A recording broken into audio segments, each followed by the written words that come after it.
I'm Dr. Kyle Willis with Alpine Fit Physical Therapy. I love pickleball and I love teaching pickleball players how to stay on the court, because if I know pickleball players, they love to play as often as they can for as long as they can for their whole life. So today I'm going to be sharing the 10-minute pickleball prep. It's a warm-up that you can do to get your whole body ready to go on the court, head to toe. And the exercises are going to include things for range of motion, a quick dynamic stretch, and to get you really feeling ready to go and help prevent those injuries so you can stay playing as long as you want. Okay, so the first one that we're going to go through in our 10-minute pickleball prep is exercises for warming up the hips, the knees, the ankles, and starting to engage your core too. So these are forward lunges, backward lunges, and a lateral lunge. So starting out, the forward lunge, I'm going to show you this from the side. So you can see my knee, hips are both in 90-degree angles. 90 degrees at the knees and 90 degrees at the hips. The core is engaged. And you're going to do this 5 times on each leg. So you're going to lunge forward and come back up, and lunge forward and come back up, 5 times on the left, and then repeat 5 times on the right. Then you're going to lunge backwards. Same idea. You're going to step back. You're going to find a nice upward spine with core engaged, knees at 90, hips at 90. And then you're going to come back up forward. You do 5 of these on the right, and then you're going to do 5 of them on the left.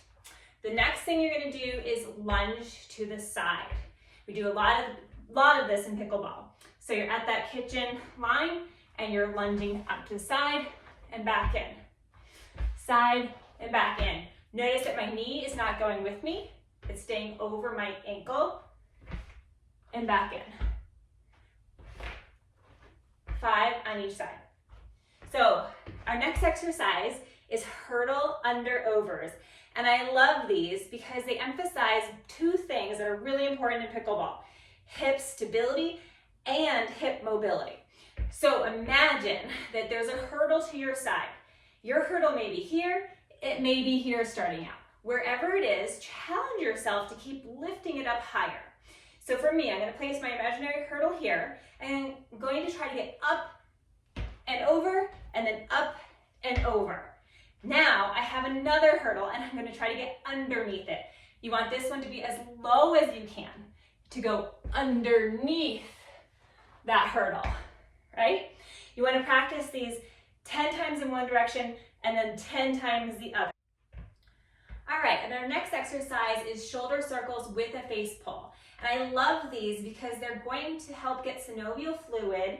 Motion is lotion. When we are moving and getting our warm-up going for our shoulder, we want to do that through the full range of motion. So start off small and gradually getting bigger as you move through all possible ranges of motion. So you're going to do about 4 of these, and then you're going to add in a face pull. And what that looks like is this, or from the side, it looks like this. So you can see my spine moving forward and moving backward. And the reason why we mobilize the thoracic spine, well, specifically in combination with a shoulder circle, is because they go in tandem. If you're really tight through your mid-back, you're going to have a difficult time moving in your shoulder. So from the side again, it's going to look like this: 4 circles going back, and then a face pull coming forward like this to extend through your spine. And you're going to do 4, getting slightly bigger,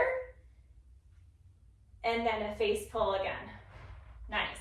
Go ahead and do 10 of those. That'll help you get warmed up in your shoulder joints. Okay, so our next exercise is going to dial in on that thoracic spine a little bit more. This time we're talking about rotation versus extension and flexion. Now we're going to look at how to rotate the spine. It's something that comes up all the time in pickleball. Whether you're serving or you're up at the pickleball line, you have to be constantly mobilizing in your thoracic spine. All too often we're really stiff through our thoracic spines, and then we end up using all of our glenohumeral joint, the ball and socket joint, to make maneuvers happen instead of being more full body and actually moving the thoracic spine. So this is an exercise that's going to help you prevent injuries in the shoulder by mobilizing your mid-back or thoracic spine. So It's commonly referred to as bow and arrow or archer. And you're going to have your arms out in front of you and you're in this kind of split kneel position. You're going to bring your arm back as if you're pulling on a bow and arrow, right? And you're going to rotate through your spine as much as you can.